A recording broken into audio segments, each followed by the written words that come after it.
नमस्कार दोस्तों, एजुकेशन 790 से मैं सुरेश यादव। दोस्तों, आज हमारा अध्याय 5 है महेश बड़वाल की बुक से। इसमें हम देखेंगे गरीबी एवं बेरोजगारी। गरीबी एवं बेरोजगारी, तो देखिए इस टर्म से हम सभी लोग वाकिफ़ हैं और बार बार इसका प्रयोग होता है। तो गरीबी वह आर्थिक और सामाजिक वंचना की स्थिति है जिसमें एक व्यक्ति अपनी मूलभूत आवश्यकताओं भोजन, वस्त्र एवं आवास की पूर्ति नहीं कर पाता। इसे किस में आ जाता है? गरीबी में आ जाता है। प्रोफेसर अमर्त्य सेन के अनुसार गरीबी क्षमताओं का अभाव है। गरीबी क्षमताओं का अभाव है। नोबेल पुरस्कार प्राप्त किए हुए प्रोफेसर अमर्त्य सेन जी हैं। अमर्त्य सेन ने वास्तविक गरीबी, रियल पॉवर्टी की संकल्पना दी है। इसका मानना है कि गरीबी को दूर करने में मौद्रिक आय की महत्वपूर्ण भूमिका होती है, परंतु वह मात्र एक उपकरण है जो कुछ शर्तों एवं परिस्थितियों पर निर्भर करती है, जैसे कि व्यक्ति विवेकशील है, समाज प्रगतिशील है और प्राकृतिक विपदाएँ नहीं हैं आदि। संयुक्त राष्ट्र विकास कार्यक्रम में देखिए के अनुसार गरीबी बहुआयामी होती है और उसके द्वारा बहुआयामी निर्धनता सूचकांक जारी किया गया है। इस सूचकांक में शिक्षा, स्वास्थ्य, जीवन स्तर से जुड़े 10 मानकों का प्रयोग किया गया है। अंतर्राष्ट्रीय श्रम संगठन ILO के अनुसार गरीबी आधारभूत आवश्यकताओं में प्राप्ति की अक्षमता है। यह क्या है? अनुसार गरीबी आधारभूत आवश्यकताओं में प्राप्ति की अक्षमता है। किसने बोला है कि जो हमारी आधारभूत आवश्यकताएं हैं, अगर वह हमें नहीं मिल पा रही है, हम उस पाने में सक्षम नहीं है, तो वही हमें क्या हो जाती है? गरीबी हो जाती है। जैसे हमारी रोटी, कपड़ा, मकान जो एक है ना, ये तीनों चीज़ें अगर आपको बेसिक नहीं मिल पा रही है तो आप गरीबी लाइन में हैं। मानव की न्यूनतम आवश्यकताओं को पूरा न होने से मनुष्य को कष्ट एवं दुख झेलने पड़ते हैं। स्वास्थ्य तथा कार्यकुशलता की हानि होती है। बीमारी और अक्षमता उसके जीवन के प्रत्येक क्षेत्र में असहाय बना देती है। वे पीढ़ी दर पीढ़ी निर्धनता में ही जन्म लेते हैं, निर्धनता में ही जीते हैं और निर्धनता में ही मर जाते हैं। निर्धनता स्वयं जन्म लेती है एवं स्वयं ही कई गुना बढ़ती चली जाती है। देखिए, निर्धनता स्वयं जन्म लेती है और स्वयं ही कई गुना बढ़ जाती है। यदि समाज का एक बड़ा हिस्सा वंचना, निर्धनता से पीड़ित है तथा जीवन यापन की न्यूनतम आवश्यकताओं को प्राप्त नहीं कर पाता है, तो ऐसी स्थिति में आर्थिक समृद्धि अर्थहीन हो जाती है। आर्थिक समृद्धि विकास में तभी परिवर्तित होती है जब निर्धनता का उन्मूलन आरंभ होता है, अर्थात लोगों को भूख, अभाव अथवा वंचना का सामना नहीं करना पड़ता। सभी लोग कम से कम भोजन, वस्त्र, आवास, शिक्षा, स्वास्थ्य जैसी न्यूनतम आवश्यकताएं अवश्य प्राप्त कर लेते हैं। देखिए, नीति आयोग के अनुसार जो योजना आयोग था वह अब नीति आयोग है। तो नीति आयोग के अनुसार जीवित रहने, स्वस्थ रहने एवं दक्षता के लिए न्यूनतम आवश्यकताओं को पूर्ण करने का अभाव ही गरीबी है। जीवित रहने के लिए फॉर लिविंग पानी, भोजन, स्वस्थ रहने के लिए पोषण, ऊर्जा और प्रोटीन, विटामिन आदि, दक्षता के लिए फॉर स्ट्रेंथ आवास, वस्त्र, शिक्षा, स्वास्थ्य, बैंकिंग, योग्यता, कानून व्यवस्था। ये देखिए दोस्तों, नीति के अनुसार ये इम्पॉर्टेंट फैक्ट है। इसको आप सब ज़रूर देख लीजिएगा, क्योंकि यहाँ से प्रश्न कई बार स्टेटमेंट में उठा लेता है। किस में उठा लेता है? स्टेटमेंट में। अब संयुक्त राष्ट्र यूनाइटेड नेशन के अनुसार मनुष्य की आवश्यकताओं को 2 भागों में व्यक्त किया गया है। पहला देखिए है न्यूनतम आवश्यकताएं, बेसिक नीड्स, भोजन, वस्त्र, आवास, शिक्षा एवं स्वास्थ्य। यह जो है न्यूनतम आवश्यकताएं हैं। और दूसरे में देखिए क्षमता निर्माण की आवश्यकता, स्ट्रेंथ बिल्डिंग नीड में है ऊर्जा, बैंक, बीमा, कानून व्यवस्था, सुरक्षा आदि। अब देखिए गरीबी के प्रकार, टाइप्स ऑफ पावर्टी। एक है एब्सोल्यूट पावर्टी और दूसरा है रिलेटिव पावर्टी, मतलब कि निरपेक्ष गरीबी और सापेक्षिक गरीबी। निरपेक्ष गरीबी में क्या है? जो व्यक्ति या समुदाय निर्धनता से नीचे जीवन यापन है उन्हें निरपेक्ष निर्धन माना जाता है। इनका अनुमान प्रति व्यक्ति उपभोग की जाने वाले न्यूनतम कैलोरी की मात्रा या न्यूनतम उपभोग स्तर द्वारा लाया जाता है। जो व्यक्ति या समुदाय निर्धनता से नीचे जीवन यापन है उन्हें निरपेक्ष निर्धन माना जाता है। इनका अनुमान प्रति व्यक्ति उपभोग की जाने वाली न्यूनतम कैलोरी की मात्रा या न्यूनतम उपभोग स्तर पर लाया जाता है। और निरपेक्ष में दूसरा पॉइंट जो है, गरीबी की स्थिति में मनुष्य की बुनियादी आवश्यकताओं जैसे भोजन, सुरक्षित पेयजल, स्वच्छता सुविधाएं और स्वास्थ्य एवं शिक्षा इत्यादि का अभाव होता है। भारत में निरपेक्ष गरीबी का अनुमान लगाने के लिए गरीबी रेखा के निर्धारण का प्रयोग किया जाता है। किसका प्रयोग किया जाता है? गरीबी रेखा निर्धारण का। अब देखिए दूसरा पॉइंट जो है, सापेक्षिक गरीबी के अंदर का देखिए क्या आता है, रिलेटिव पॉवर्टी। सामान्यतः गरीबी सापेक्ष अवधारणा है। इसके अंतर्गत समाज के औसत व्यक्ति के जीवन स्तर की तुलना में किसी व्यक्ति के उपभोग, व्यय, आय, संपत्ति का भाव सापेक्षिक गरीबी कहते हैं। सामान्यतः शब्दों में कहा जाए तो सापेक्षिक गरीबी के अंतर्गत व्यक्तियों की आय, जीवन स्तर की तुलना की जाती है। सापेक्षिक गरीबी की व्याख्या देश के अंदर आय में पाई जाने वाली असमानता के रूप में की जाती है। असमानता के रूप में की जाती है। अब देखिए गरीबी का दुष्चक्र, गरीबी का दुष्चक्र तो vicious circle of poverty, vicious circle of poverty. Professor Ragnar नर्से ने क्या दिया है? तो गरीबी के दुष्चक्र का सिद्धांत प्रोफेसर रेगनर नर्से, कई बार यही याद कर लेना कि रेगनर नर्से के द्वारा दिया गया है कि इस सिद्धांत के अनुसार गरीबी का कारण गरीबी ही है। कोई व्यक्ति गरीब है क्योंकि वह गरीब है। कोई व्यक्ति गरीब है क्योंकि वह गरीब है। एक इन्होंने यह विचार दिया है। अर्थात किसी देश के गरीबी का कारण उसकी गरीबी है। जैसे भारत के किसान गरीब हैं क्योंकि वे गरीब हैं। उनके गरीब होने का कारण समय पर सिंचाई, बीज, उर्वरक, कीटनाशक आदि की सुविधा प्राप्त नहीं कर पाते हैं, जिससे उत्पादन कम होता है और उनकी गरीबी बढ़ती जाती है। यह प्रक्रिया निरंतर चलती रहती है। मतलब उनके अंदर गरीबी है तभी वो गरीब है। कोई व्यक्ति गरीब है क्योंकि वह गरीब है। इस फैक्ट को ध्यान दीजिएगा। कोई व्यक्ति गरीब है क्योंकि वह गरीब है। अब किसान देखिए गरीब तो है ही, लेकिन उसको जो समय पे चीज़ें चाहिए वह भी उस गरीबी हालत में ही है, इसीलिए वह जो है गरीबी उसकी बनी हुई है।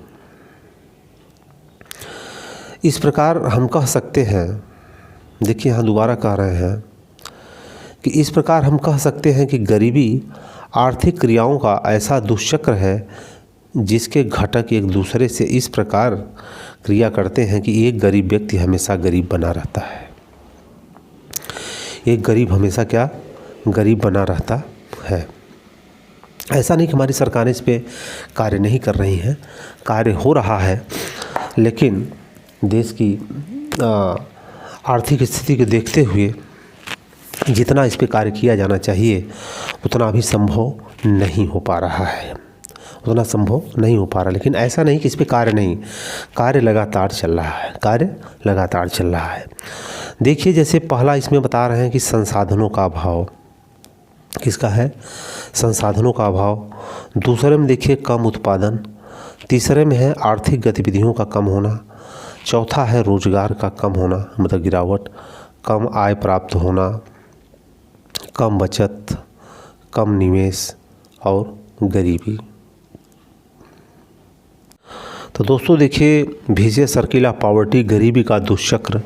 अब उसके फैक्ट आप सब देख लीजिए कि ये सारे हैं। और दोस्तों ये ज़रूर पढ़ना, क्योंकि सब्जेक्टिव में यहाँ से जब आप मेंस लिखेंगे तो ये सब डायग्राम बना देंगे तो इसका बड़ा ही पॉजिटिव इफेक्ट पड़ता है। तो इसलिए सब चीज़ें आप सब ध्यान से देख लेना। अब दोस्तों देखिए इसमें आगे जो बोल रहे हैं कि यह चक्र तब तक नहीं टूट सकता जब तक कि अतिरिक्त निवेश न हो। इसलिए भारत सरकार के द्वारा ग्रामीण क्षेत्रों में विशेष रूप से निवेश किया जा रहा है। पॉइंट देखिए, भारत सरकार काफ़ी ध्यान कहाँ देती है? ग्रामीण क्षेत्रों में। कहाँ देती है? ग्रामीण क्षेत्रों में। लेकिन जितना होना चाहिए उतना भी सरकारें नहीं कर पा रही हैं, बट प्रयासरत हैं। और जिसका परिणाम देखने को मिल भी रहा है कि आज हमारे किसानों की पैदावार पहले की तुलना में बहुत अच्छी खासी पैदावार हो रही है। भारत में गरीबी का अनुमान लगाने के लिए राष्ट्रीय आय नमूना सर्वेक्षण संगठन national sample survey organisation NSSO द्वारा शीर्ष गणना अनुपात हेड काउंट रेशियो SCR विधि का प्रयोग किया जाता है। इस विधि में लोगों के उपभोग न्यूनतम निर्णायक व्ययों को ध्यान में रखा जाता है। यदि किसी व्यक्ति परिवार का खर्च निर्णायक व्यय से नीचे आता है तो उसे निर्धन माना जाता है। इस संदर्भ में शहरी व ग्रामीण क्षेत्रों में न्यूनतम निर्णायक व्यय अलग अलग निर्धारित किया जाता है। उपयुक्त विधि से निर्धन लोगों की संख्या का अनुमान लगाया जाता है। निम्न सूत्रों का प्रयोग करके SCR प्राप्त किया जाता है। जैसे शीर्ष गणना अनुपात SCR में निर्धनतों की अनुमानित संख्या और कुल जनसंख्या गुणित 100 इसको रख के निकाला जाता है। रिसाव सिद्धांत और निर्धनता, trickle down theory and poverty में क्या है? रिसाव सिद्धांत के अनुसार देश के सकल घरेलू उत्पाद की अच्छी वृद्धि दर गरीबी स्वतः दूर कर देगी। यहाँ पर गरीबी को एक स्वतंत्र समस्या के रूप में नहीं देखा जाता।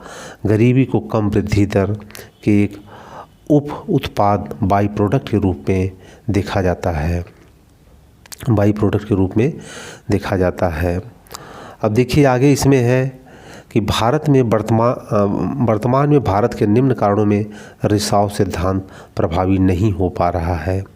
पहला है, उदारीकरण के समय सरकार और निजी क्षेत्र दोनों के द्वारा कृषि में निवेश का कम होना।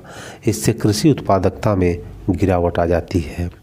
दूसरा क्या है? कुटीर एवं ग्राम उद्योगों को ध्यान नहीं दिया जा रहा है, तो एक इसका फैक्ट है।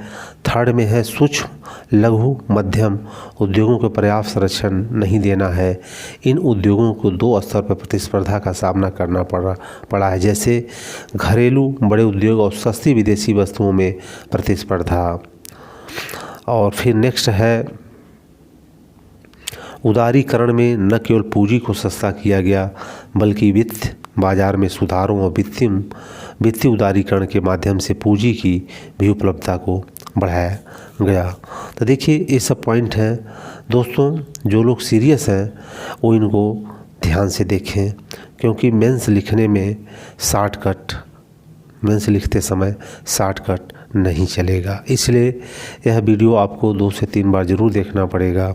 और अगर अच्छा लग रहा है तो चैनल को आप सब सब्सक्राइब कर लीजिएगा और वीडियो को लाइक और दोस्तों में शेयर अवश्य कर दिया करिए।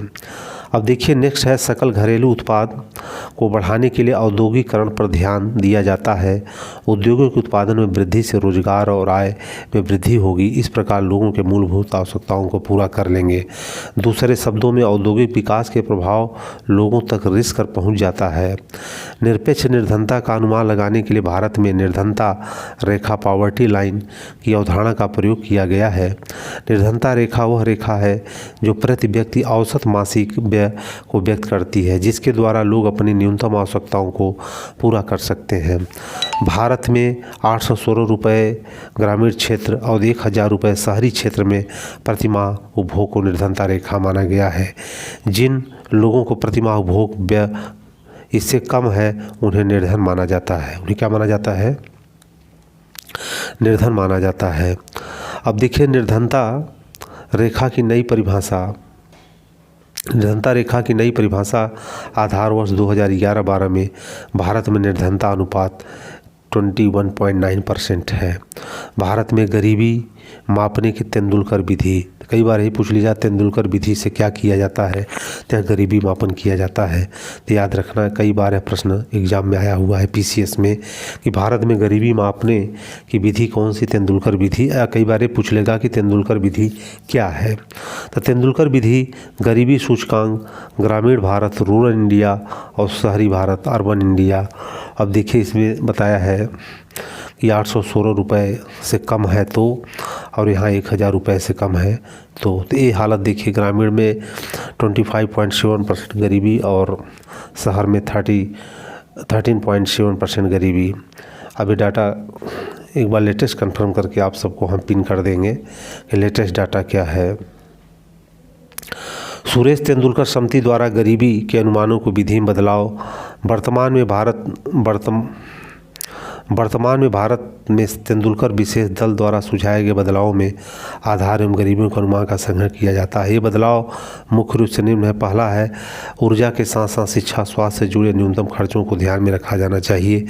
गाँव और शहरों में पॉवर्टी लाइन बास्केट PLB जो है एक समान होना चाहिए। इसे खरीदने की मौद्रिक आवश्यकताएं अलग अलग हो सकती हैं। मौद्रिक आवश्यकताएं क्या है, अलग अलग हो सकती हैं। अब देखिए इसमें पॉवर्टी लाइन क्या है। पॉवर्टी लाइन इससे प्राय उस सीमा बिंदु कट ऑफ पॉइंट से है जो सामान्यतः प्रति व्यक्ति व्यय के रूप में जो किसी क्षेत्र के लोगों को निर्धन तथा धनी में विभाजित किया जाता है।